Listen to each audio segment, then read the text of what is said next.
Senhoras e senhores, vídeo 105 do canal. Não temos nem 90 inscritos, muito menos 100. Então, me ajudem, deem inscrição. A inscrição é boa. Deixem sua inscrição, deem likes, curtam e deem likes, é a mesma coisa, vocês entenderam? Estou sendo redundante. Deixem comentários e vamos seguir a nossa leitura da Bíblia, livro de Deuteronômio, capítulo 19.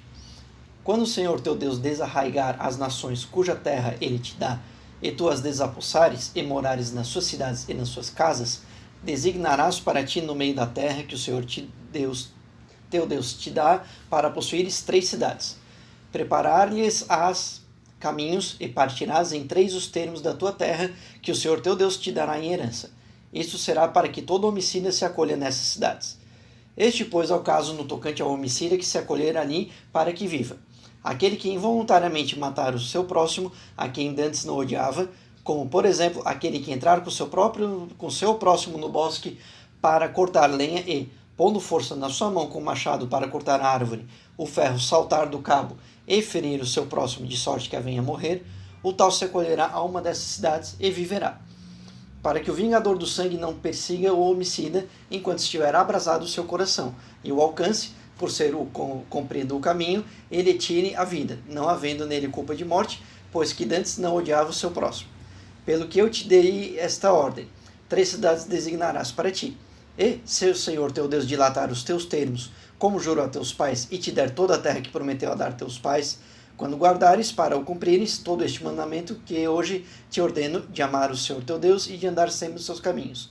Então acrescentarás a estas 3, mais 3 cidades, para que não se derrame sangue inocente no meio da tua terra que o Senhor teu Deus te dá por herança, e não haja sangue sobre ti. Mas se alguém, odiando a seu próximo e lhe armando ciladas, se levantar contra ele e o ferir de modo que venhas morrer, e se acolher alguma dessas cidades, então os anciãos da sua cidade, mandando tirá-lo dali, o entregarão nas mãos do vingador do sangue para que morra. O teu olho não terá piedade dele, antes tirarás de Israel o sangue inocente para que te vá bem.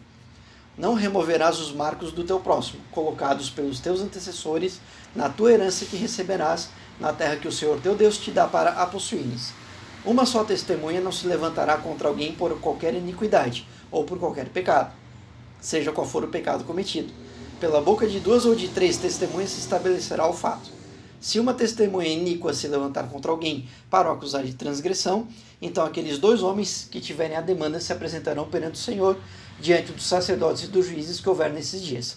E os juízes inquirirão cuidadosamente. E eis que, sendo a testemunha falsa e falso o testemunho que deu contra seu irmão, far-lhe-ás como que ele cuidava a fazer a seu irmão, e assim exterminarás o mal do meio de ti.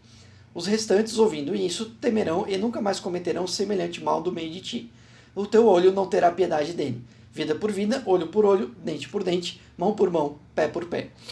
Então aqui retomando alguns itens que já haviam sido passados por Deus a partir de Moisés para o povo de Israel, mas retomando a questão de presídios ou espaços para pessoas que matarem alguém em situação de acidente, como foi colocado ali um pedaço de um machado que se soltou e matou alguém, enfim, para que a pessoa que se sinta mal ou fique com ódio disso não se vingue, né? Segundo Deus, vingança não deve acontecer, pois quem se vingar terá a pena 7 vezes maior do que aquele que cometeu o crime anterior, embora em algum momento Deus diga que vai lançar a vingança em cima de alguns povos em outros livros, então fica uma situação de ambiguidade aí. E para fechar esse capítulo, a retomada de olho por olho, dente por dente, né? Então, novamente, uma situação de vingança. Me tirou uma coisa, eu vou tirar o mesmo. Então, é meio confuso isso, mas há essa situação de você vai tirar dele o que ele tirou de você. Está aqui no capítulo 19 de Deuteronômio. Partamos, então, para Deuteronômio, capítulo 20. Quando saíres a peleja contra teus inimigos, e vires cavalos, e carros, e povo mais numeroso do que tu, deles não terás temor, pois contigo está o Senhor teu Deus que te fez subir da terra do Egito. Quando estiveres para entrar na peleja, o sacerdote se chegará e falará ao povo, e lhe dirá: Ouvi, é Israel, vós estáis hoje para entrar na peleja contra os vossos inimigos. Não se amoleça o vosso coração, não temais nem tremais, nem vos aterrorizeis diante deles, pois o Senhor, vosso Deus, é o que vai convosco a pelejar por vós contra os vossos inimigos para vos salvar. Então os oficiais falarão ao povo, dizendo: Qual é o homem que edificou casa nova e ainda não a dedicou? Vá e torne para casa. Não suceda que morra na peleja e outro a dedique. E qual é o homem que plantou uma vinha e ainda não a desfrutou? Vá e tome para casa. Não suceda que morra da peleja e outro a desfrute. Também qual é o homem que está desposado com uma mulher e ainda não a recebeu? Vá e torne para casa. Não suceda que morra na peleja e outra a receba. Assim continuarão os oficiais a falar ao povo, dizendo: qual é o homem medroso e de coração tímido? Vá e torne para casa, a fim de que o coração de seus irmãos não se derreta como o seu coração. Então, tendo os oficiais acabado de falar ao povo, designarão os chefes das tropas para estarem à frente do povo. Quando te aproximares de uma cidade para combatê-la, apregoar-lhes-ás paz. Se ela te responder em paz e te abrir as portas, todo o povo que se achar nela será sujeito a trabalhos forçados e te servirá. Se ela, pelo contrário, não fizer paz contigo, mas guerra, então sitiarás. E logo que o Senhor teu Deus a entregar nas tuas mãos, passarás ao fio da espada todos os homens que nela houver. Porém as mulheres, os pequeninos, os animais e tudo o que houver na cidade, todo o seu despojo, tomarás por presa, e comerás o despojo dos teus inimigos que o Senhor teu Deus te deu. Assim farás a todas as cidades que estiverem mais longe de ti, que não são cidades dessas nações, mas das cidades destes povos que o Senhor teu Deus te dá em herança, nada que tem fôlego deixarás com vida. Antes destruí-los-ás totalmente, aos heteus, aos amorreus, aos cananeus, aos perizeus, aos heveus e aos jebuseus, como o Senhor teu Deus te ordenou, para que não vos ensine a fazer conforme todas as abominações que eles fazem a seus deuses, e assim pequeis contra o Senhor vosso Deus. Quando sitiares uma cidade por muitos dias, pelejando contra ela para a tomar, não destruirás o seu arvoredo, metendo nele o machado, porque dele poderás comer, pelo que não o cortarás. Porventura a árvore do campo é homem, para que seja sitiada por ti? Somente as árvores que souberes não serem árvores cujo fruto se pode comer, é que destruirás e cortarás. E contra a cidade que guerrear contra ti, edificarás baluartes, até que seja vencida.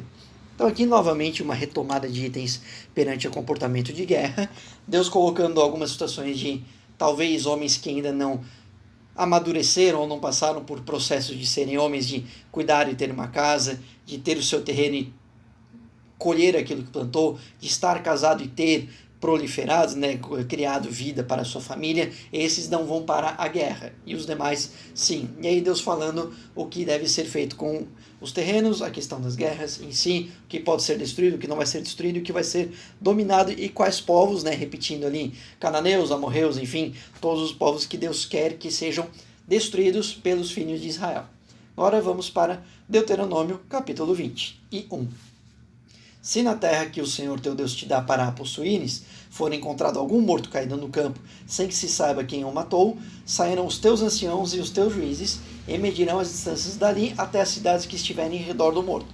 E será que, na cidade mais próxima do morto, os anciãos da mesma tomarão uma novilha da manada, que ainda não tenha trabalhado nem puxado na canga, trarão a novilha a um vale de águas correntes, que nunca tenha sido lavrado nem semeado, e ali, naquele vale, quebrarão o pescoço da novilha. Então se achegarão os sacerdotes, filhos de Levi, pois o Senhor teu Deus os escolheu para servirem e para abençoarem em nome do Senhor. E segundo a sua sentença se determinará toda a demanda e todo o ferimento. E todos os anciãos da mesma cidade, a mais próxima do morto, lavarão as mãos sobre a novilha, cujo pescoço foi quebrado no vale, e protestando dirão: as nossas mãos não derramaram este sangue, nem os nossos olhos o viram. Perdoa, ó Senhor, ao teu povo Israel, que tu resgataste, e não pões o sangue inocente no meio do teu povo Israel, e aquele sangue lhe será perdoado. Assim tirarás do meio de ti o sangue inocente, quando fizeres o que é reto aos olhos do Senhor. Quando saíres a peleja contra os teus inimigos, e o Senhor, teu Deus, os entregar nas tuas mãos, e os levares cativos, se vires entre os cativos uma mulher formosa à vista, e, afeiçoando-te a ela, quiseres tomá-la por mulher, então a trarás para a tua casa. E ela, tendo rapado a cabeça, cortado as unhas e despido as vestes do seu cativeiro, ficará na tua casa e chorará seu pai e a sua mãe um mês inteiro. Depois disso estarás com ela, e será seu marido, e ela será tua mulher. E se te enfadares dela, deixá-la-ás ir à sua vontade. Mas de modo nenhum a venderás por dinheiro, nem a tratarás como escrava, porque a humilhaste. Se um homem tiver duas mulheres, uma quem ama e outra quem despreza, e ambas lhe tiverem dado filhos, e o filho primogênito for da desprezada, quando fizer herdar a seus filhos o que tiver, não poderá dar a primogenitura ao filho da amada, preferindo-o à filha da desprezada, preferindo-o ao filho da desprezada, que é o primogênito. Mas ao filho da aborrecida reconhecerá por primogênito, dando-lhe dobrada porção de tudo quanto tiver, porquanto ele é as primícias da sua força, o direito da primogenitura é dele. Se alguém tiver um filho contumaz e rebelde que não obedeça à voz do seu pai e à voz da sua mãe, e quem, embora o castiguem, não lhes dê ouvidos, seu pai e sua mãe, pegando nele, o levarão aos anciãos da cidade e à porta do seu lugar. E dirão aos anciãos da cidade: esse nosso filho é contumaz e rebelde, não dá ouvidos à nossa voz, é comilão e beberrão. Então todos os homens da sua cidade o apedrejarão até que morra. Assim exterminarás o mal do meio de ti. E todo Israel, ouvindo isso, temerá. Se um homem tiver cometido um pecado digno de morte e for morto, e o tiveres pendurado no madeiro, o seu cadáver não permanecerá toda a noite no madeiro, mas certamente o enterrarás no mesmo dia, porquanto aquele que é pendurado é maldito de Deus. Assim não contaminarás a tua terra, que o Senhor teu Deus te dá em herança. Então aqui no capítulo 21, muitas situações de comportamentos também, se encontrar algum morto no seu território, se encontrar alguma mulher e quiser tê-la, né, e depois não quiser mais estar com ela, questão de estar com duas mulheres, gostar de uma e não gostar de outra, mesmo o filho, o primeiro filho sendo da mulher que você não tenha sentimentos, ele será o primogênito e ganhará tudo em dobro. A questão de um filho que é mal criado, que não obedece, que talvez só traga problemas para a família, poderá ser expulso de casa e ser morto. Está aqui no capítulo 21. Então, alguns itens bastante sérios e pesados, né, interpretações à parte, claro, mas para a gente dar uma olhadinha aqui, fazem parte do Velho Testamento, da palavra de Deus na Bíblia. Então, acreditar e levar adiante a palavra de Deus tem que saber que estes itens também fazem parte de toda uma história de um livro com várias etapas, certo, gente? Então, paramos por aqui, espero que tenham curtido e nos vemos no vídeo de amanhã. Sempre lembrando, likes e inscrições nos ajudam. Valeu e até mais!